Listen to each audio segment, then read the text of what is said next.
All right, welcome to lesson 6. We're going to talk about the pathogenesis or the development of hypertension. And specifically, we're going to talk about the role of sodium and potassium in the pathogenesis of hypertension. So when people have a high sodium diet, how that can lead to hypertension or high blood pressure in that individual. There's a few terms that you need to be aware of as we move along in this. We have blood pressure. It's the force generated against arterial walls per unit of area in the millimeters per mercury.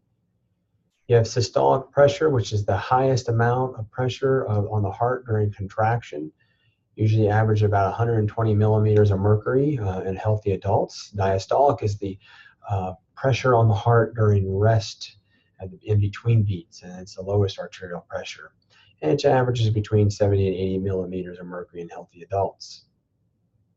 Normal blood pressure is around 120 millimeters 120 over 80 millimeters of mercury, and it's measured by a device called a sphygmomanometer.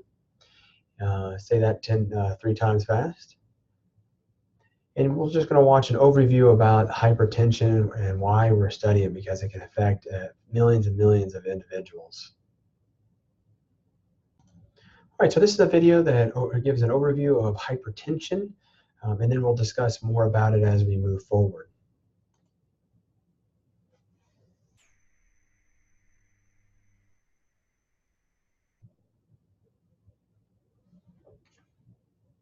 High blood pressure, or hypertension, is a common condition in which the force of blood on the walls of your arteries is often too high. Arteries are the blood vessels that carry blood away from your heart to supply your tissues with oxygen and nutrients.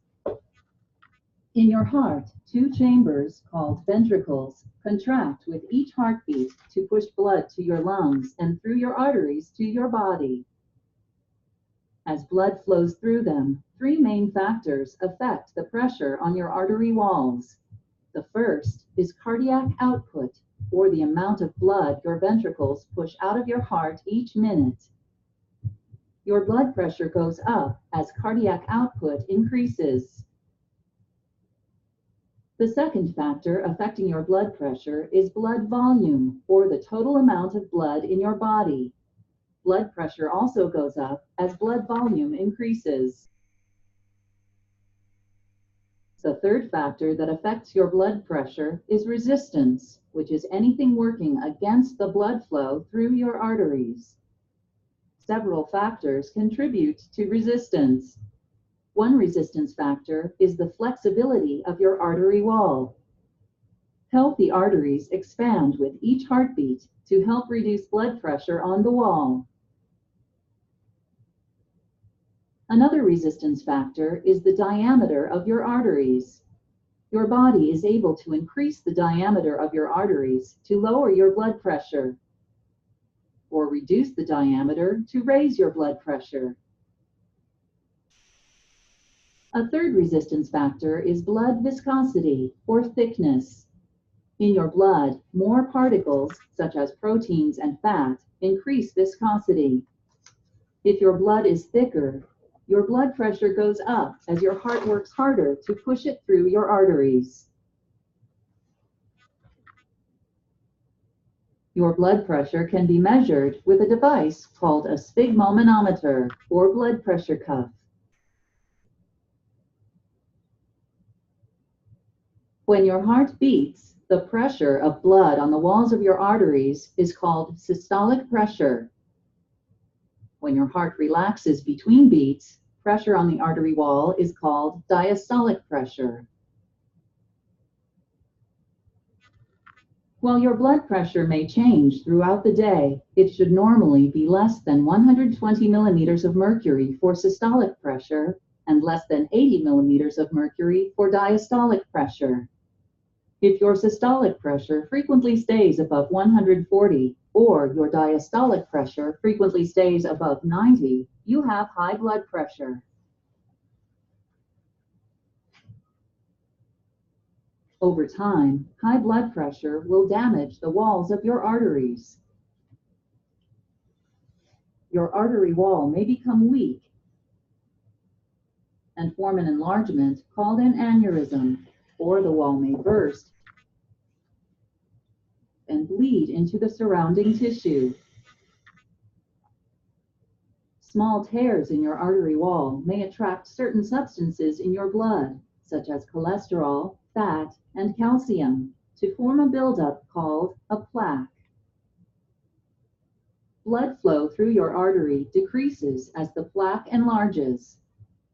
Blood cells can stick to the plaque and form solid clumps called clots, further reducing or completely blocking your blood flow. Damage to your arteries raises your blood pressure even more by making your heart beat more forcefully. Artery damage and reduced blood flow lead to conditions such as a stroke, heart attack, or kidney disease. In most cases, the cause of high blood pressure or hypertension is unknown. This type of high blood pressure is called primary or essential hypertension.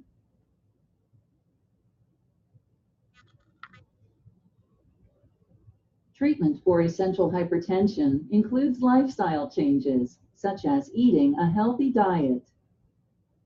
If you are sensitive to the sodium in salt, your doctor may recommend limiting your intake of salt and highly processed foods.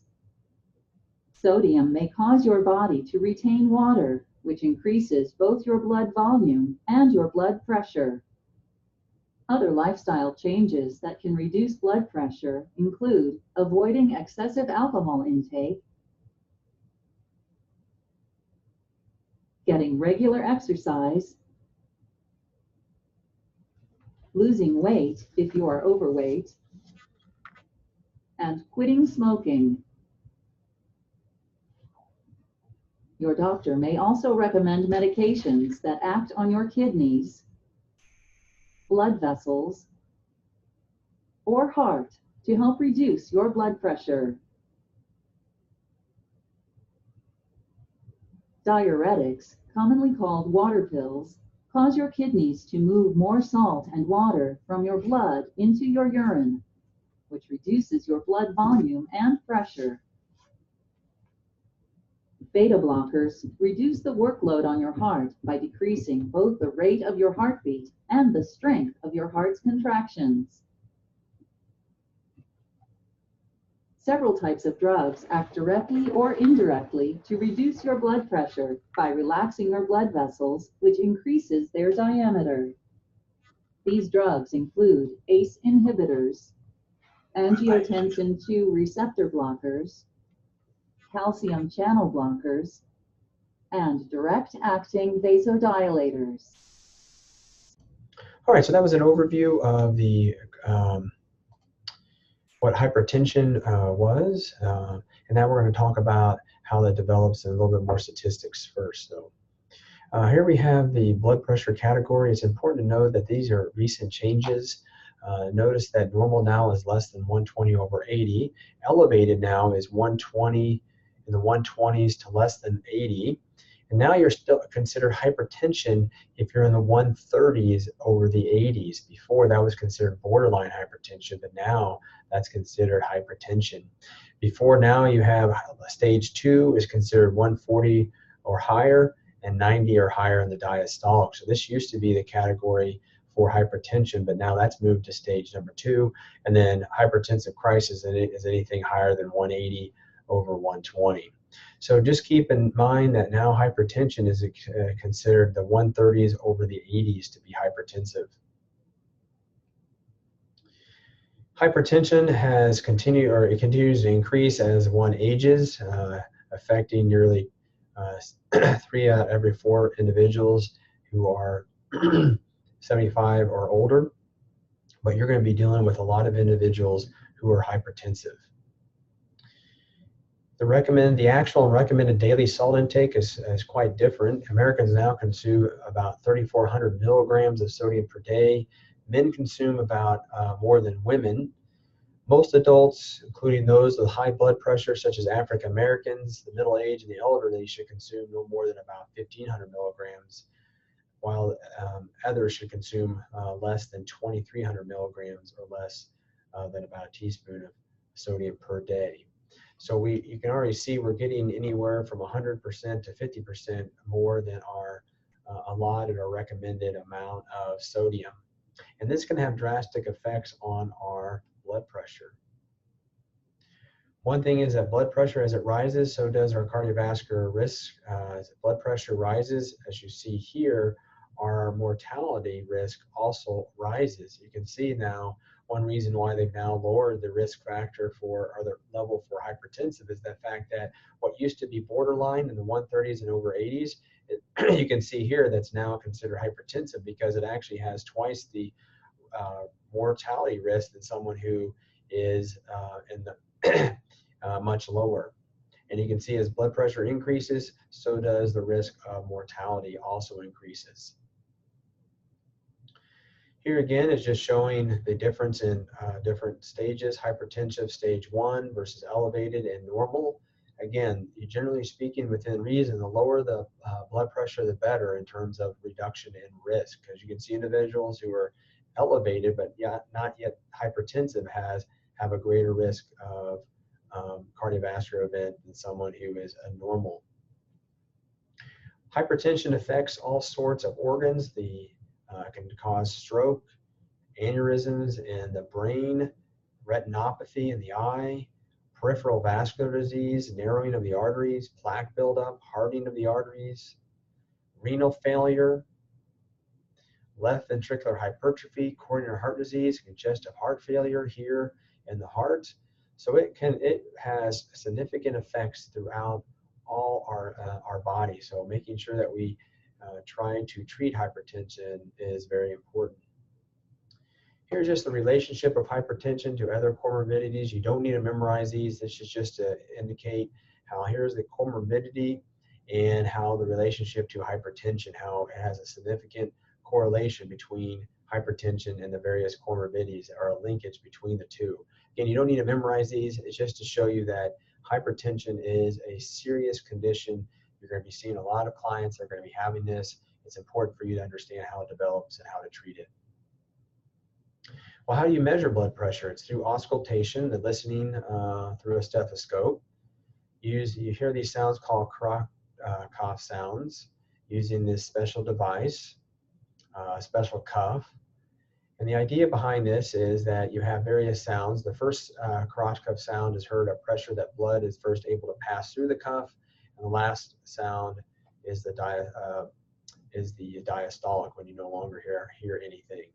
So taken again, here's where you have the cuff occludes the artery, and the moment where the artery opens up and the blood starts to flow through is the systolic blood pressure. And then eventually, as the artery opens completely up, there's no more sound, and therefore that is the diastolic. So you have diastolic and systolic blood different pressures. There's various categories of hypertension. You have the primary hypertension, also known as essential hypertension. It's essentially a chronic elevation in blood pressure that occurs without evidence of other disease. About 95% of cases. Usually there's not an underlying cause except for understanding maybe a diet, maybe some genetic causes for it. And this will be our main focus. We also have secondary hypertension, where usually some kind of kidney disease is affecting hypertension, about 5% of cases. And then you have systolic hypertension, when the systolic pressure is above 140, but diastolic is less than 90. Our primary focus is going to be this primary hypertension. There's mechanism blood pressure regulation to be aware of. You have short-term regulation, which is affecting the minute-by-minute pressure. Usually you have baroreceptors in your carotid arteries. If you've ever gotten up too quickly and you feel a little dizzy, those are your baroreceptors taking a moment to kick in to allow you to reset. Those are short-term regulation. We're not going to talk about this. However, what we are going to focus our attention on is going to be the long-term regulation, the daily, weekly, and monthly regulation of blood pressure, and its focus and its effect on the renal or the kidney, the mechanisms related to the kidneys. There's a few key points about muscle types and blood vessels, just so you're aware of as we go along. You have skeletal muscles, there are voluntary muscles, controlled consciously, cardiac muscles to help with the heart. And then you have the smooth muscle. This is going to be the ones that are going to be focused on the blood vessels. They're involuntary muscles controlled unconsciously, the walls of the blood vessels and internal organs that control contraction and dilation of arteries and arterioles. This is what they look like, the difference and what they look like between the three. You have skeletal muscle, you have cardiac muscle, and you have the smooth muscle. And again, the idea behind the smooth muscle is it makes up the blood vessels, and these can contract involuntarily and stay contracted indefinitely if the stimulus is still present. All right, so this concludes the introduction to hypertension. Again, review the videos, review the notes before we move on to the rest of this lesson.